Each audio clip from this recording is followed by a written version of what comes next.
Going on, Internet? I'm Michael. I'm Chris.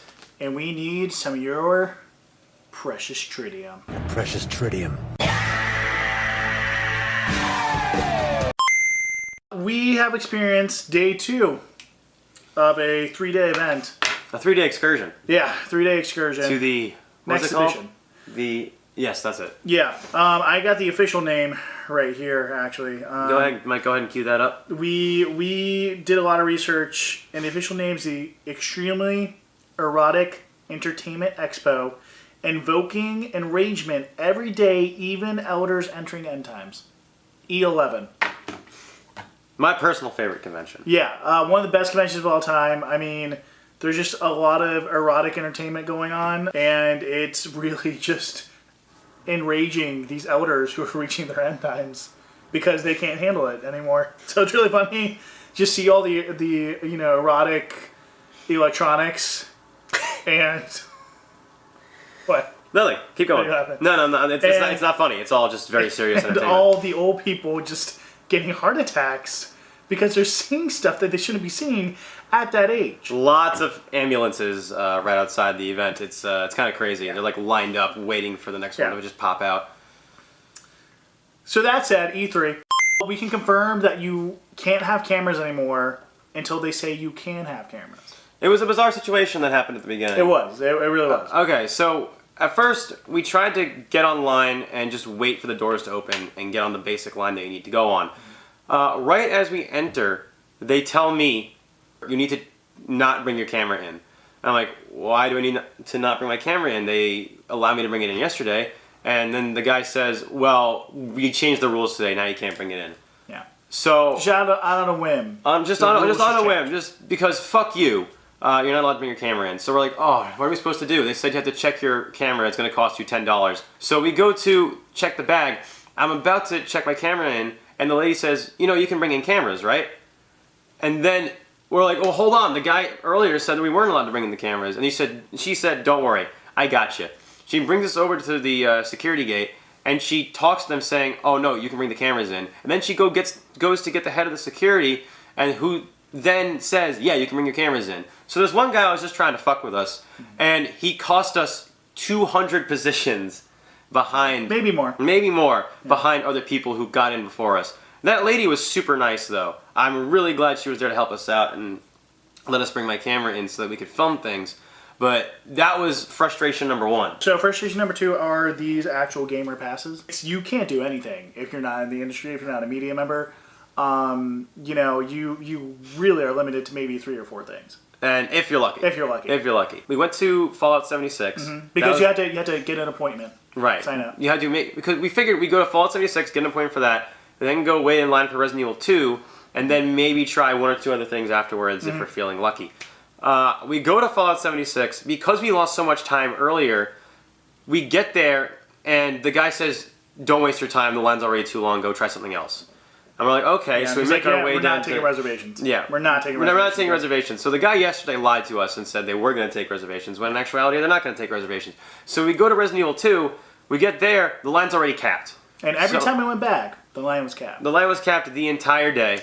So already we were feeling pretty lucky about our E3 experience. We were really happy to be there, really energetic, really upbeat, really, really feeling like we're gonna conquer E3 this year.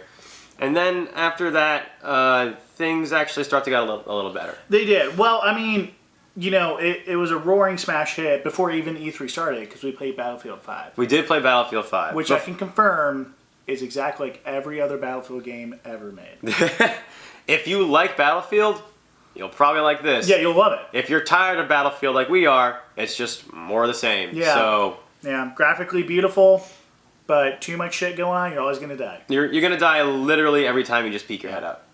Well, anyway, though, so we decided to go on our phones and sign up for a PlayStation VR thing at $248. Mm-hmm. And we're like, hey, Ubisoft's right here. They got this thing called Skull and Bones, which is going to be their competition to Sea of Thieves. Which isn't very hard competition at this point. No, it's really not. I mean, Sea of Thieves. So we're like, hey, let's wait in this line. Skull and Bones, it's an open line. We're kind of interested.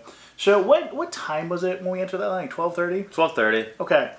By the time we played the game and got out, it was 3:10.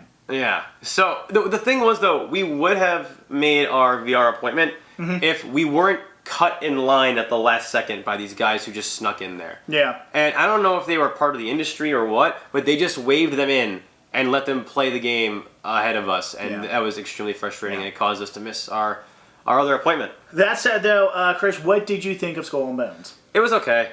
I thought it was an interesting concept, but some of the way that you have to control the ship is kind of frustrating because it's realistic in that you have to go with the winds, and when you're going against the winds, it's almost impossible to control your ship, and especially if you're trying to chase somebody down, it can be extremely frustrating. But it's a really neat idea, and I'm kind of interested to see where they go with it because I kind of want to follow it a little bit more and see where it goes. Yeah, well, for any of the 3 viewers watching this, if you've ever played Assassin's Creed Origins, or if you played Assassin's Creed 4 Black Flag, Or if you played Legend of Zelda Wind Waker. Kind of, but I guess it's the exact same ship mechanics as Assassin's Creed Origins and Black Flag. Nothing's different, especially Origins, because it's been a while since I played Black Flag.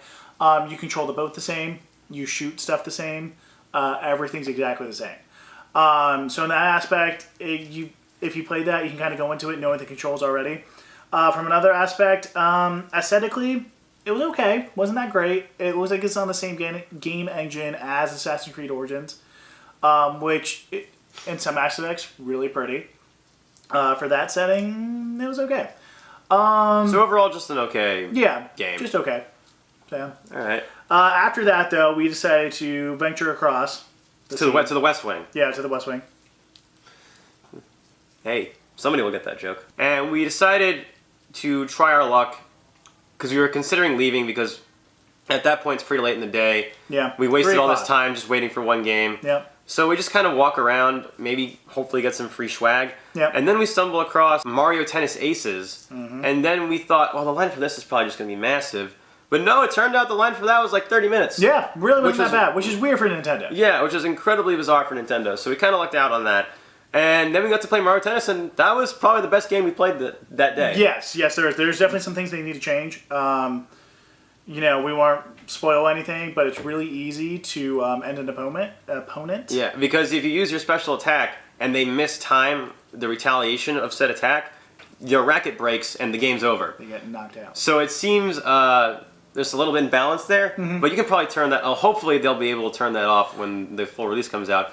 But if you take away that aspect of the game, it's a lot of fun. Yeah, it's no, exactly how you remember it controlling from the N64 days, and it is a very competitive game. Like we got super into it when we were playing it. Oh yeah, super into it. Almost as competitive as we got for the next game we played, FIFA 19 on the Switch. Yes. Don't buy it for the Switch. No. That's all I'm gonna say. Don't do it. FIFA. The same game. The graphics are inferior. The controls are inferior. Oh, extremely inferior. And the passing is inferior. The whole thing is inferior. Do you guys... It's an inferior version of a good game. Remember when, like, FIFA 15 or 16 came out? They're like, oh, we have, like, precision passing. I was like, that sounds like bullshit. No, it's real. I can tell you after the Switch, there's a real thing, precision passing in FIFA.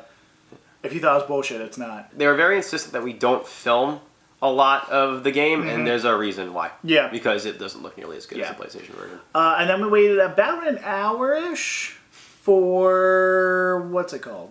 I honestly forgot the name. Hold on. Star Fox. Skylink? Star Forge. God, we're bad at our jobs. I think it's Starlink. Starlink Battle for Atlas. Okay. That was it. Starlink. That game I actually really liked.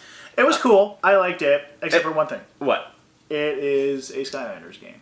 Well, okay. They made it very clear to me that you don't need the toy in order to play it. Oh, okay. I don't know how clear they made it to you. They didn't make it clear to me at all. They just like, oh, here's the demo. Yeah, they gave me the digital version, which is essentially the version without the toy. And honestly, it was kind of like a more developed version of Star Fox. Yeah. Because you can go to planets, you can stay on your ship on the planets so that you don't lose control of your wing. And I really liked it. I really want to see. I really want to get it when it comes out, honestly, because I'm a huge Star Fox fan. I really want more Star Fox in my life. I know Star Fox is going to be in the game, and honestly, it makes sense that he's in the game because it reminds me a lot of that franchise. Yeah, to me, they didn't tell me about the toy, so that gives me a lot more faith in it. But two is the best way I can describe it is aesthetically looks exactly like No Man's Sky. and the enemies look exactly like they're from Destiny. So do you really want And it plays like Star Fox. So those are the 4 games we played today. Yeah. I'm honestly amazed we even got that far. We also ran into Spider-Man. We did. We met Spider-Man personally. And Nintendo gave us some free stuff. Yes, they did. Which someone stole from me. Yes, tell them that story. So we met Spider-Man, and we took a picture with him. And as I was taking a picture, someone stole whatever Nintendo gave me. So, Spider-Man, not a very good superhero if he's just letting shit get stolen right out of his booth. That's true. His Spidey senses were not tingling. So yeah, that's our E3 Day 2. Join us again tomorrow when we bring you exclusive coverage of a game that I know you've all been waiting for. Yes.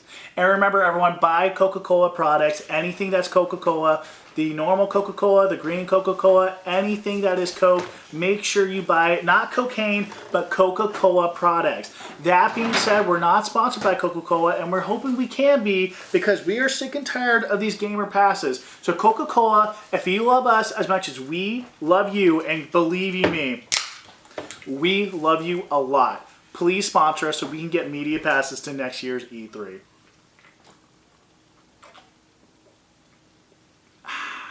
Coca-Cola. Open happiness.